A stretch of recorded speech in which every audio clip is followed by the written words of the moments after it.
Can everyone hear me? Can you hear me, girls and boys? Well, say hello then. Hello? Hello? Okay. Good morning, ladies and gents, boys and girls. My name's Tony. I'm the crew chief for Lifesaver Rescue Helicopter Service. Sit down. What I'm about to do now is give you a demonstration on how we managed to pluck people from the sea and indeed from the sides of cliffs or on the rock platform. What we've got here now is our winch simulator training. Now, you may or may not know, but it costs, in fact, let's ask someone down there, how much do you think it costs an hour to fly the helicopter in 1 hour? $1,000. Any advance on $1,000? Oh. Anyone else? Right, it's actually $4,000 an hour to fly this helicopter, or our helicopter, and we have two. Bearing in mind we are only a charity. Now, in order to get these training with the guys that we're going to be working with today, we've got Keith who's going to be the crewman, and we've got Hayden who's going to be the rescue crewman. These guys have to have on average about 18 hours a year training. So you can imagine how expensive it would be to take the aircraft up and create that sort of training environment. So we've had this winch simulator built at $50,000. And we can do all the training on here, apart from a couple of live winches we do throughout the year. So that's what we're going to do today. We're going to go and show you exactly how we're going to do the rescue. And the first rescue we're going to conduct is what we call a snatch and grab. It's a particular rescue that we've evolved over the last few years, and we can actually get someone out of the water within 2 or 3 seconds. It's that quick. So if we can get and resident rescuee, Callum, is going to be rescued, and I'll pass you on to Keith. Keith, ready? Okay, mate, start doing the rescue. Now, the reason I put this particular rescue in is because for the last 3 weeks we've been down at Hay, Griffith, and Wagga Wagga doing flood rescue. And this was the method that we used when plucking young children, mothers, fathers off the tops of their utes, off the tops of their roofs, because it was the safest and quickest method of getting them off. What you have to be aware of, as you can appreciate, when we had 4 people on the top of the ute, once you've taken that one person off the top of the ute, the displacement of the vehicle then makes the ute start sliding away, so you have to be very careful. So what you're doing now, we've come to the hover. Normally Hayden would be in his wetsuit, but we're coming down to the person in the water. Instead of snatch and grab, the calling by the crewman to the pilot, so he knows exactly what he's doing. It's swim up to the crewman, or the rescue, thumbs up and winch out. And that's exactly how it is. In fact, it's more quicker than that when in the water. We're putting within a metre of the actual rescuing, and it's normally thumbs up and out of the water within 2 seconds. Bring them up into the aircraft.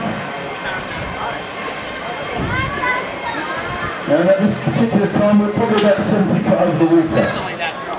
And then using the two crew, they drag them back in, into the aircraft, come off the hook, stow the hook, shut the door and fly away.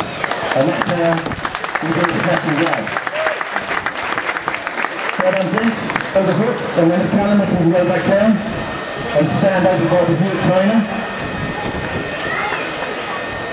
Now, if all rescues were that simple, the snatch and grab would be the ideal method of retrieving someone out the water or off rocks or off the side of the cliff every time. But unfortunately, with some of the swells that we get down here, often with rock fishing that are stretching off the rock fishing platforms, we have to deal with 3 and 4 metre waves. Now, as you can appreciate, if there was in 3 metres of wave, 3 metre waves, and we tried to do the snatch and grab, if we didn't have a big bow in the line, they would get jerked out of the water every 10 seconds. So what we're going to conduct now is what we call a floating line technique.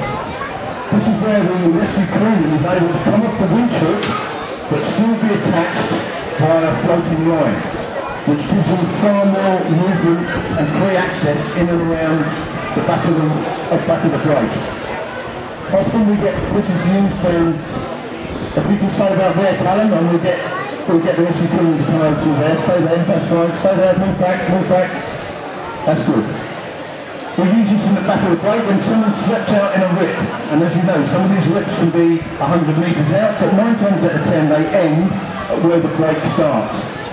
If we were then to try and put a rescue crewman in the back of the boat in a 3-metre swell, and he got turned over, and the turn of that wire rope on the winch was around someone's limb, it would sever it. So by using the floating line, it gives you freer access and is safer for all concerned.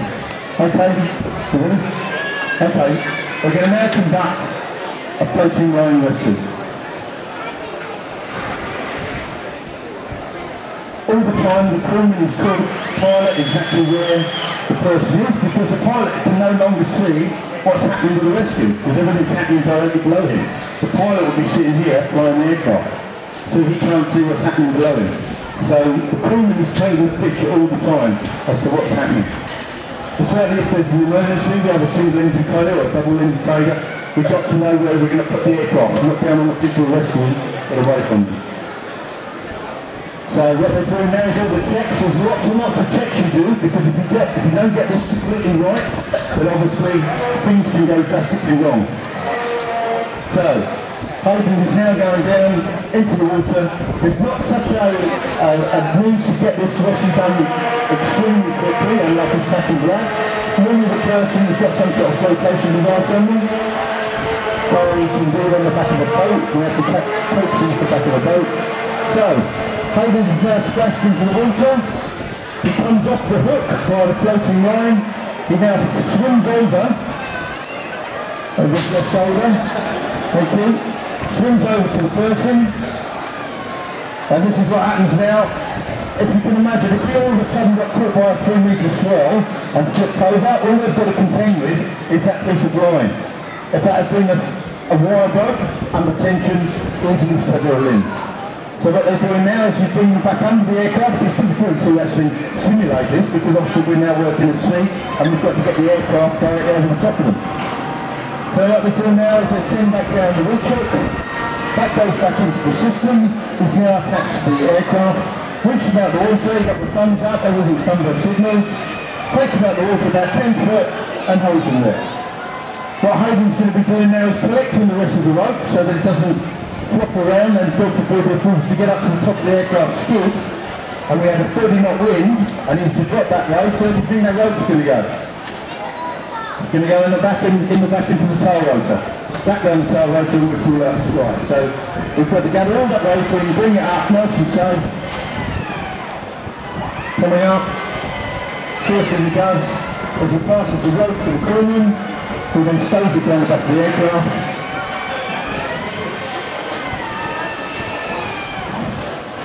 And gets him into the aircraft. Bearing in mind, Hayden, as I said, will be in a wetsuit and he'll have his fins on.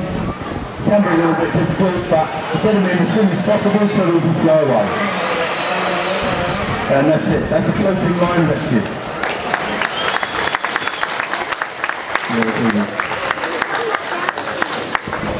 Okay, now what we're going to do now is a stretcher winch. Now we're not a medical helicopter, and if there was a need for a stretcher, then the ambulance helicopter would be called, because they were the people who could deal with it medically. We are just first aiders in the aircraft, advanced resus, defibrillation, and can administer methoxyfluoride, which is an analgesic, so we relieve a certain amount of pain.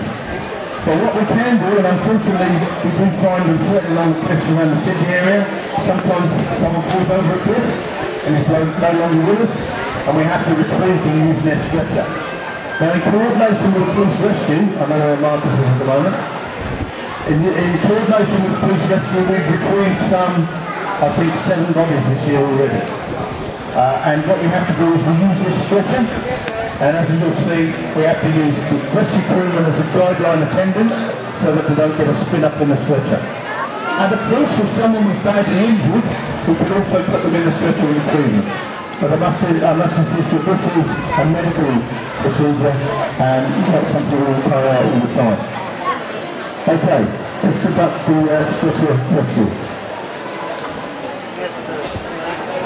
So what would happen would be the rescue crewman now would be reached down onto the rock shaft or the side of the cliffs for a snatch and grab and get the person out onto the water's edge so we can now recover them via a stretcher.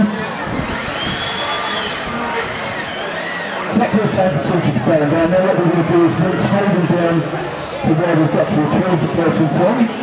And we can also have, we've also got the ability to winching the police rescue using one of our harnesses, so that Hayden will be going down with one of the police rescue people to effect this recovery. Okay, so he's going down now. And what they're going to do is a series of checks, and we call these checks select dreams. And all these checks have to be conducted prior to this reach, because if we get any of them wrong, things can go wrong, and indeed we could lose a stretcher, or we could lose a rescue crew who's on the end of it. So the spec crews would be stretcher stops and making sure that everything's tidy, everything's neat, and everything's in the correct order. The next thing would be plea. For the patient, you would protect their eyes, their hearing, and their head. They'd have some form of head covering there. Then we go to and installs the equipment. And everything that Hayden goes down with, he comes back up with. And that's the way we work it. That's what we want. Second last is C, and that's the cardinals and connections. If all these aren't done correctly, it's going to hang wrong. They could slip out of the stretcher if it's not done correctly. So it's got to make sure that all those things are done as it should be. And the last one is G, and this stands for guideline, gloves, and gate. And what Hayden's going to do now is put on what we call the guideline. Now without this guideline, which we started winching up the stretcher, due to its shape, it's almost like aerodynamically like a blade. So with the damage of the aircraft, of the helicopter, we would then get into a big spin. And spins can be quite fatal for people that are either in the stretcher or attached to the stretcher. So we always use a guideline. What's going to happen now, Hayden is going to feed the guideline out to an area where we get approximately 45 degrees to within the aircraft, so that that's going to be a special effect. Would you like to move away now, Hayden? Yeah, spin it up and it goes.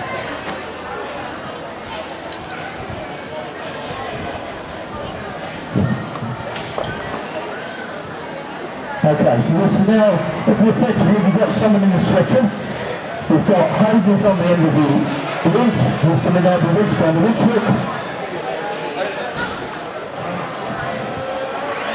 Now I'm working over through, and with a lot of study that tooth to build up, when this hook comes down, often the crewman can get a huge electrical zap.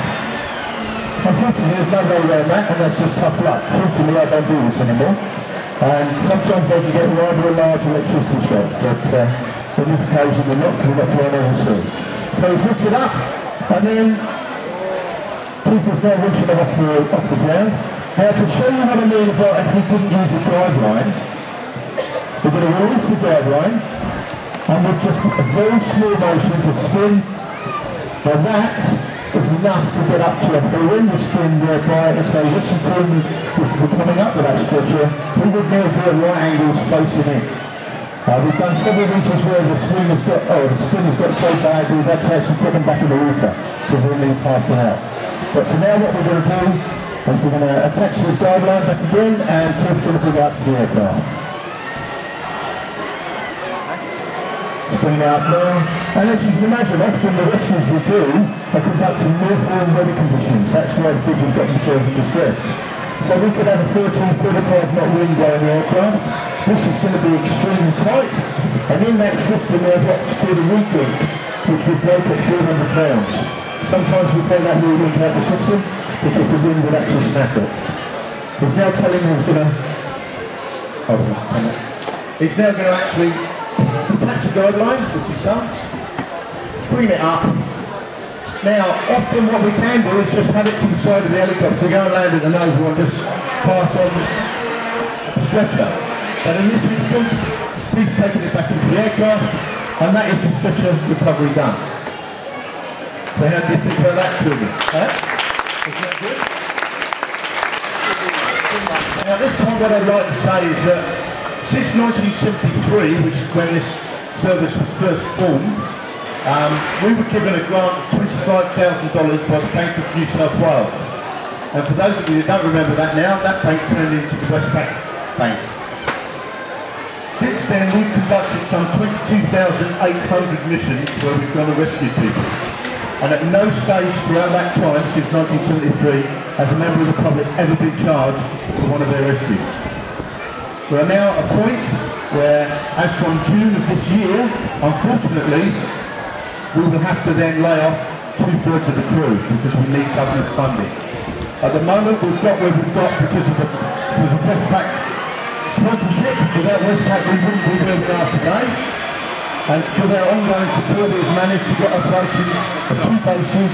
This particular base is now day and night, so we go out and do rescues at night, and with daylight operations down at Burt. As from the 30th of June, that ceases unless we get government sponsorship. So you can see the need for these sort of days to let you people know exactly how we operate and what we do. So enjoy the rest of the day. There's the raffle tickets over there if you'd like to go and buy some raffle tickets and help us keep these guys in the air and keep them safe. Thank you very much indeed.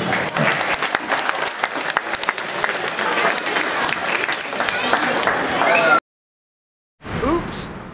I did it again, baby. Yeah! What led you through the hopelessly tangled underbrush of private security organizations to our door? Stellar word of mouth? Our fine client roster? Those flyers we put up in that public urinal?